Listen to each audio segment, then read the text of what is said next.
Hey guys, what's up? It's me, Thomas. Today we're back here with a kill count, and it's the latest one, Orphan, first kill from 2022.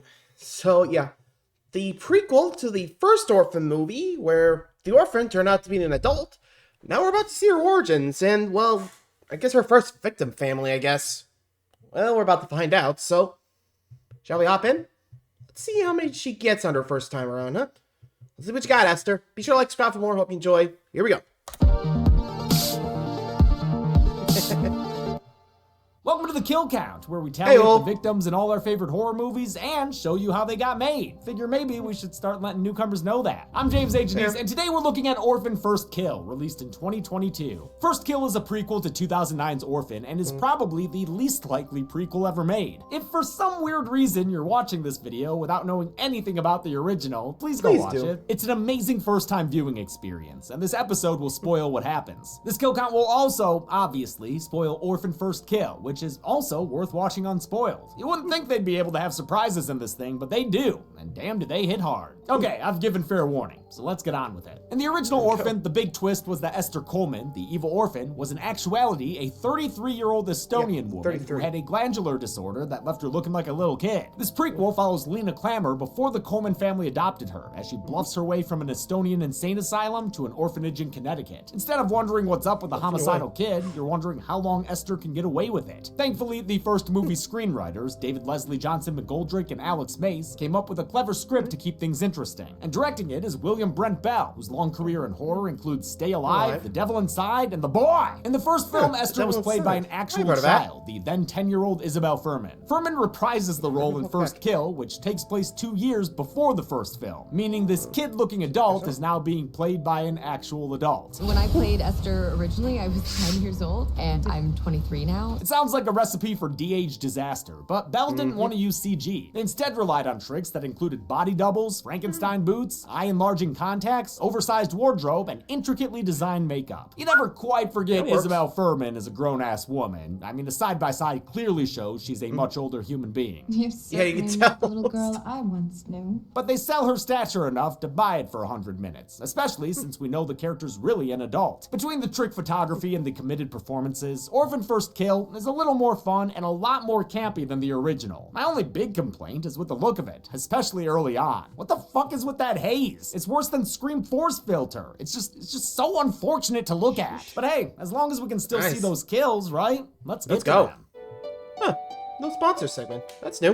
The movie begins in 2007 at the Sarn Institute for Words. As Vera Farmiga Yeah, I'm not even learned in gonna the try to first movie, translate. this is an Estonian mental hospital where Esther was held. Oh, sorry, she's not Esther yet. She's still Lena Klammer, though her love for arts and crafts remains the same. Her new teacher Anna arrives and is walking around these dim-ass hallways when a guy runs up to make it even dimmer there. Come on, man, what's the big deal? Well, turns out we're in the middle of a Lena lockdown. Anna's almost lured into a pencil stabbing thanks to Lena's youthful appearance, but Dr. Novotny intervenes and tells the teacher what's what. Lena may look like a child, but she is a grown woman. 31, to be exact. Anna expresses sympathy, but the doctor wants her not to let her guard down. Fog. You gotta. Uses her affliction as much as she suffers from it. In fact, just recently, she posed as a child in a family whom she then killed. Wait a minute, wouldn't those people be Orphan's first kills then? Yeah. I don't know, and they're just picture people, so they don't snapshot their way onto the count. Anna gets a demonstration of Yeah, honestly, that's what I was thinking I was going with Orphan, but really? Just transition from the mental hospital to the family of the first film? Seems kind of odd. Like, why would you title it First Kill? I mean, the first kill's already happened. I don't know. To me, it just sounds kind of dumb. Anyone else? Anywho. Lena's strong social game when she shows that she's got another patient trained to attack. Lena's also persuasive when it comes to getting scar-hiding accessories from her guard, though it helps that he's, probably a pedophile. Or at least some kind of sicko who gets off on the fact that she looks like a child. I want to do something nice for you.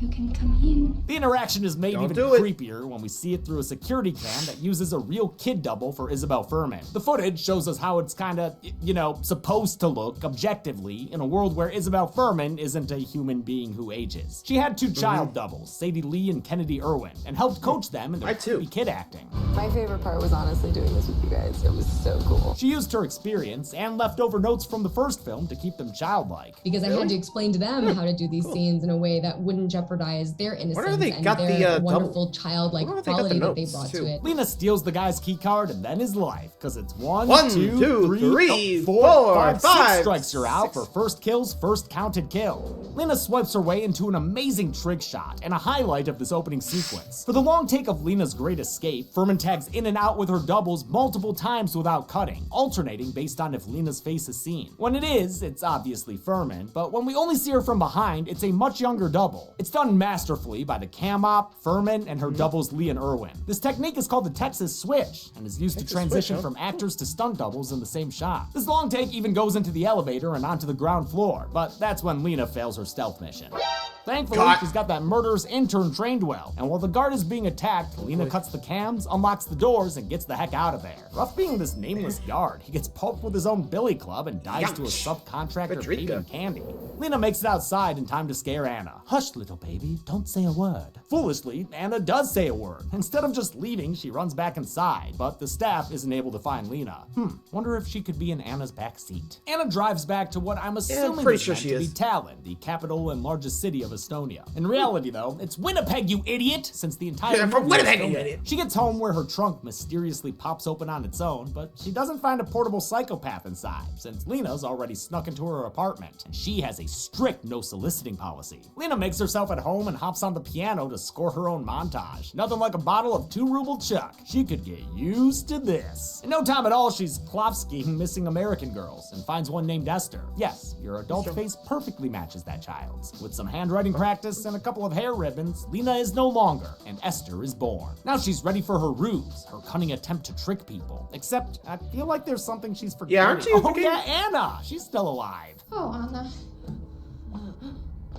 It usually takes only one. Lena cleans up this loose end so she can go full method when it comes to being Esther. Isabel Furman originally got bye, back Anna. in touch with Orphan's writers when she saw real life imitating their movie. In 2010, an American couple Oh. adopted a Ukrainian girl who wound up being an adult. The case eventually became a docu-mini series and of course was featured on Dr. Phil. I guess it comes down to whether or not you are an evil psychopath demon child that's come over here to murder everybody. To Furman's surprise, the writers already had a prequel written. They just didn't know how to make it happen. Initially, Furman only wanted to produce, and for a little while, the filmmakers did try to cast another kid as Esther. But COVID made that more difficult, and director William Brent Bell wanted Furman to reprise the role anyway, possibly due to fan encouragement. Immediately when we announced the movie, I got death threats. I mean, like, people were like, you can't make this movie without Isabel Furman. They did a screen test that went well, and Furman decided to don the pigtails once more. Instead of arranging any travel plans herself, Ester decides to get a ride by cop. Where are your parents?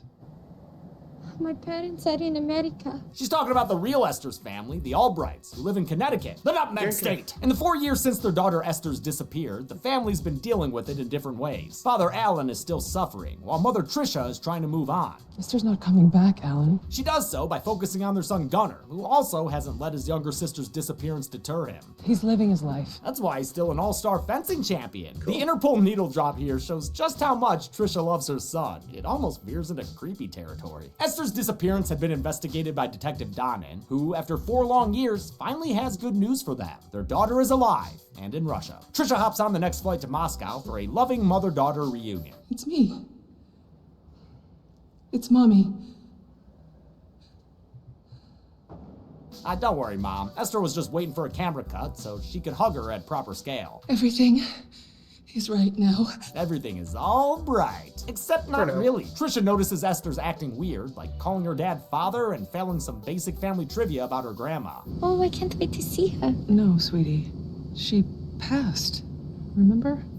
Super bathroom getaway! Lena steals a her-sized bottle of booze and has a private little tantrum for making a mistake like that. Aw, it's alright, Lena Ester. There, all better now. Back on American soil, Tricia tries to make Esther look slightly less like a Victorian ghost, but she ain't having it. Come on, Mom. Wouldn't want her head to fall off, would ya? Older bro Gunnar is awkward around Esther, but Dad's got enough excitement for all of them. I'm so sorry. Oh, careful, dude. As a dad, you might not want to get too huggy with her. Whenever an actor had to stand next to Furman, the solution was surprisingly simple. And then there were all the challenges of like, ridiculous tricks to make me look taller than Isabel, Oh. like these platform boots that I had to wear. What really sells this trick and all the others is how seriously the cast takes the material. None of the actors on set were like, this isn't gonna work. We all went all in. They take Esther home. I mean, at least they which- didn't what have the Lena, fuck, like, How on you her always knees? luck into the nicest ass houses? You picked a random missing kid on the internet and turns out she came from here? It's a damn museum. They got eggs. She puts on her I mean, Royal to be Rumble fair, they were on a entrance private music. plane, That's not the story of surprised. love, while she takes in the grounds and enjoys the much less hazy lighting here. Seriously, Thank glad God. to be out of that institute. I couldn't see shit. That look was intentional by director of Oh. photography Kareem Hussein, who used vintage lenses for a diffused visual style that made Furman's skin appear softer and younger. It also pays homage to an earlier era of psychological thrillers, specifically 1987's White Light of the Eye. Trisha takes Good one. Esther to her old child therapist, where she messes up by mistaking the doc's new bird for her old one. When it's Trisha's turn for one-on-one, Lena kids her way into eavesdropping over the two-way intercom in the office. She learns she flunked her first test. I did notice some inconsistencies. Esther cuts that shit short by framing a poor dopey actual kid for ripping her dress. Aw, justice for dopey actual kid. Oh, Poor hey, kid. perhaps Detective Donnan is on the dopey actual kid case. Back home, Esther butts heads with Gunner's butthead friends. Hey, Tisha. Aki maloikin sumanad mahaya sud natsula shakurti sitaplek. But dear old dad is just happy to have another artist around. Oh shit, this guy's an artist too? It is over for Esther! She's already planning her weird little wedding, my dude. He teaches her his signature art style, thematic relevance. Nothing is ever just one thing, right? And that's how we get an origin story for why she's so good at making her bedroom look like a Spencer's. That was such a minor thing in the original film, but they really ran with it for There this you go. sequel, using it for all the marketing and, of course, the title card. Haha, got you late this time. There you go. Lena finds some news clippings about the real Esther's disappearance, but that's still too raw for Alan to talk about. okay. She pivots to showing off her charcoal skills. I want to draw you. Please don't say like one of your Yeah, Russian please boys. don't. Alan's concerned about what happened to Esther, but Lena gives him a little reassurance. It wasn't what you think. Nice of her to give him that at least. You don't want this poor dude wondering if his daughter had been sex trafficked. I don't know, guys. Maybe Lena's turned over a new leaf. Probably not. Wait, what are you doing? Oh, no, come on. Oh, wait, what's behind you? Oh, no! Yeah, Mom knows. Never mind, things are fucked. Trisha is caught by Lena trying to sneak a peek at her Bible, but the little lady lets it go for now and stays focused on the long game. She finds real Esther's diary and studies up for her character work. Remember, Lena, Esther affectionately called her mother Mummy. Hello, Mommy. Thank you, Mommy. Yeah, you'll get there. Between the acting Honestly, I think if I learned that, or at least, I don't know, I think for me, I think it would be the accent that kind of would give it away. Like, you can fake how you speak, but not an accent. Like, I'm not sure if she's trying to go for Connecticut accent, but how long has it been? Like 4 years at least? I don't know. They said 2007 in this one, right? I don't know, like, how long does it usually take to, like, get an accent? Like, say, if I live here and I go to, like, say, Britain, how long would it be for me to get an accent? Just out of curiosity, you know? I don't know. I mean, again, no one's hearing the accent. I'm kind of surprised. Anyway. challenge and a cop sniffing around, Lena realizes the sweet gig might not actually be so sweet. That night, she packs up all of her belongings, and some of the family's, and gets ready to Blow this Who's Pop saying? But wouldn't you know it, on her way out, she sees a hot dad playing with black lights, and that's enough to stop her. Just when she thought she was out, the sad dad pulls her back Right in. back in. With his daughter back though, this dad's not so sad anymore, and he's ready to be a husband to Trisha again. That means a return of Orphan's horny parents, alright! Remember in the first movie? They were so horny, and the Albrights outdo them here. That is a full-on hand in the boxer. Woof. Holy shit, Julia! I guess she wants him, she needs him. Oh baby, oh baby. The Yeah, parents Esther, attend a we wanna fancy leave. gala and leave Esther home with Gunner, who throws a party with his fuckwit friends. She's not invited. This isn't your scene. Go watch a movie. Go fuck yourself. Detective Donnan shows up, sneaking around like he be doing, and saying it smells like Snoop's in town. Smell the weed from the street. He agrees to turn a blind eye, but before he leaves, he pokes around the place and finds some of Esther's radioactive fingerprints. Esther realizes the detective is a danger to her front, so she slips out to close the case. To cover her tracks, well, she feels like the movie hasn't been hazy enough lately, so she lets the shower run until Trisha finds it. Trisha also finds some stuff inside Lena's Bible, pictures of her husband and a souvenir stamp from an Estonian insane asylum. asylum. Well, it's good to collect things as a hobby, you know? At home, Donnan seals his fate by leaving a weapon out for Lena. Kinda deserves it, too. Who stabs a knife into a cutting board like that? No one. Your tip out to be dull as fuck, dude. He compares Lena's fingerprints to Esther's, and I hope he ain't playing Are You the One, since the result is not a match. If you're not Esther, Then who's the creepy kid standing right behind me? She fillets his back a little and ruins a perfectly good invisible desk, but Lena doesn't ultimately secure the kill herself. Her own mother doesn't even know. yeah, kid, she does.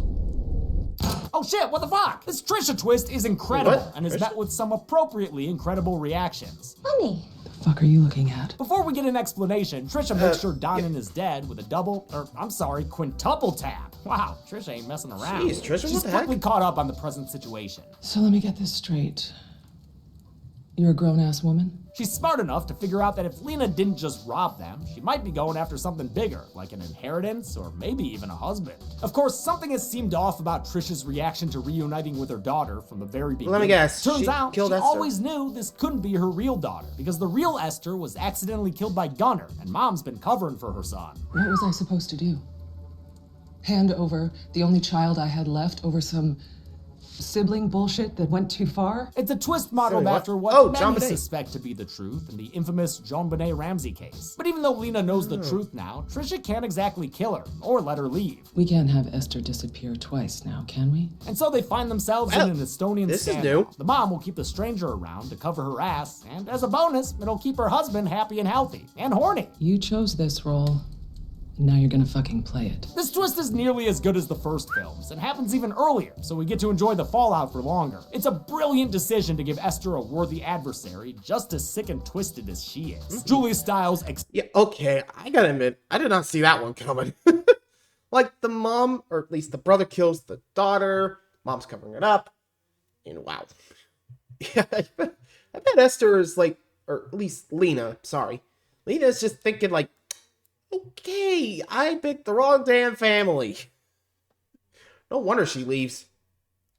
Though, now, it's not like, it's time to get the husband to, I think, yeah, they went to, ooh, kind of cool, had a new husband, to, oh god, I gotta get out of this insane asylum. I just hope he leaves, she just leaves the father alone, because frankly, I just probably go after Trisha and the son, because at that point, I'd be like, dude, you going after her? Anyway. excels in the role and really gets to have fun from here on out. Even better is watching all the earlier scenes a second time. You can see the hidden meaning behind Trisha's shock. She's wondering who the hell this person is and what exactly she's trying to do here. You look like a little lady. Grown up so much. After workshopping some alternate movie titles, Psycho dwarf. Trisha takes Esther back home. She tells Gunnar about their new normal, and while he doesn't like it, she assures him it's a temporary situation. When the time is right, we'll end it. With coaching from her faux mom, Lena passes the second round of family trivia by dropping some deep Esther lore. I was 6.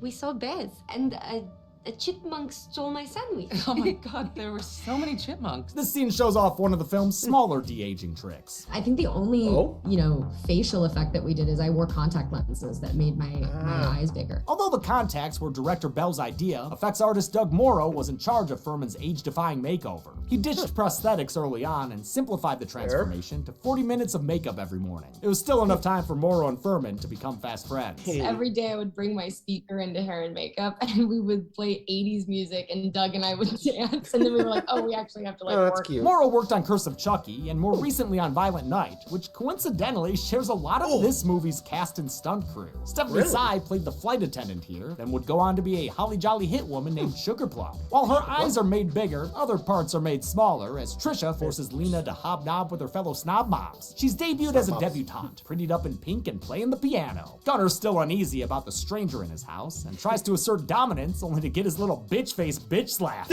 Do that again and I'll kill you like I killed Esther.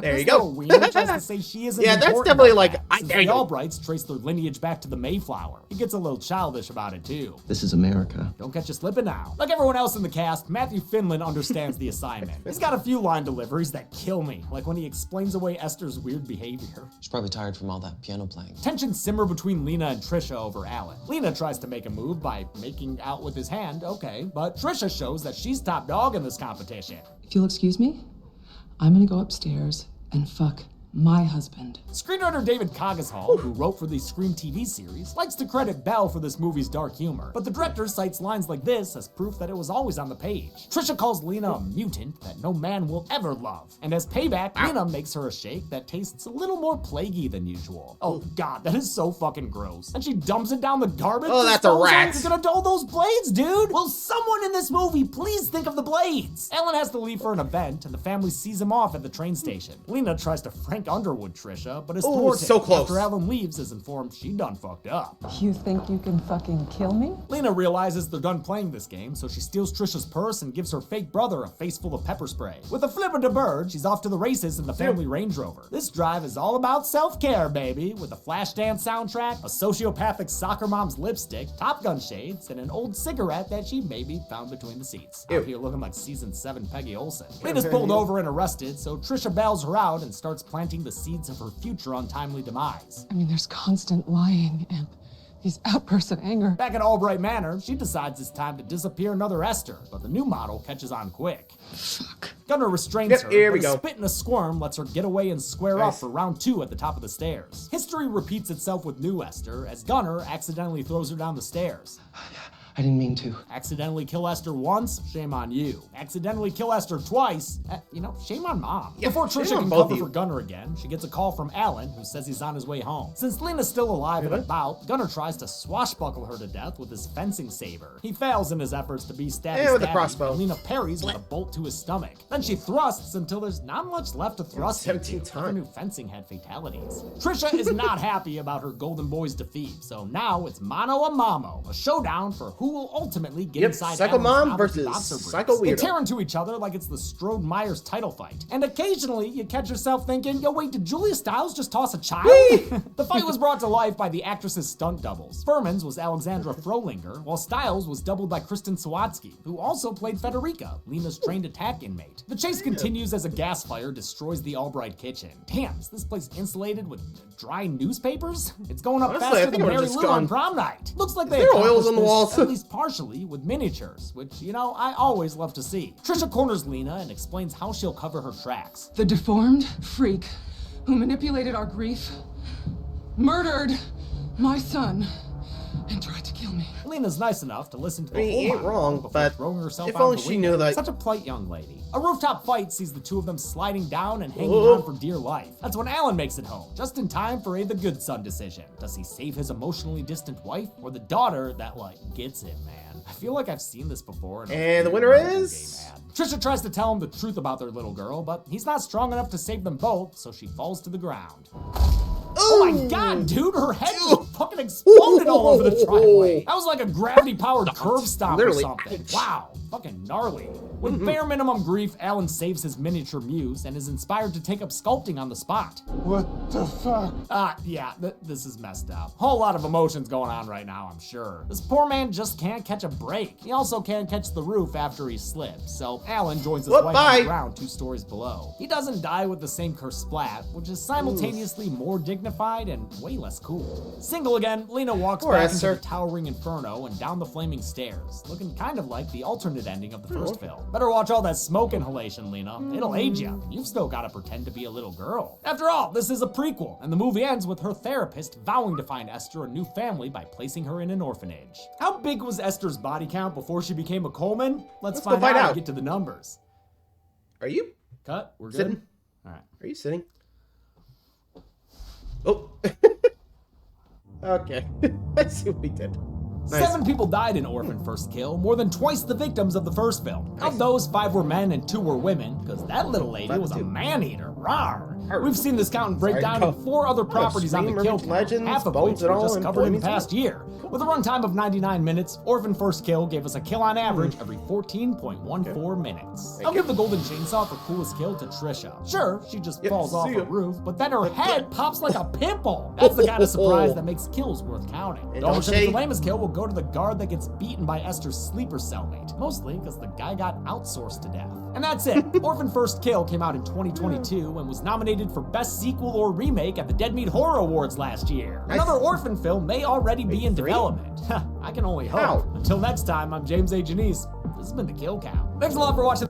Man.